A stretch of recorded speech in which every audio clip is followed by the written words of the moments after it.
Welcome to Penrose Learning, where we make understanding easy. In this video, I will show how to replace a Honda Pilot headlight assembly. This is a straightforward process that you can easily do yourself. First, gather your tools. You'll need a Phillips head screwdriver, an 8mm socket, a 10mm socket, a ratchet with extensions, a trim tool set, and needle nose pliers.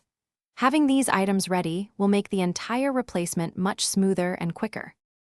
To access the headlight assembly, you'll need to partially remove the front bumper cover.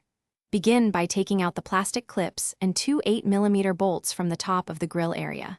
Next, locate and remove the two Phillips head screws on the bumper cover itself. Gently pull the bumper cover away from the vehicle, disconnecting any fog light electrical connectors if present. This step provides crucial access to the headlight mounting points. With the bumper cover moved aside, you can now focus on the headlight assembly.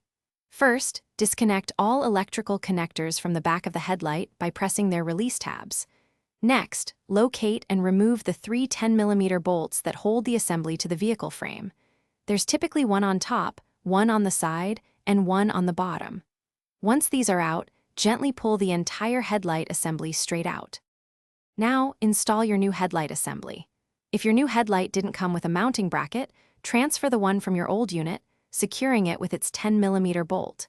Connect all electrical plugs to the new assembly, ensuring they click firmly into place. Slide the new headlight into position, securing it with the three 10mm bolts. Reattach the bumper cover, then adjust your headlights using a Phillips head screwdriver for optimal beam alignment. Thanks for watching. If this was helpful, leave a like and consider subscribing. See you next time.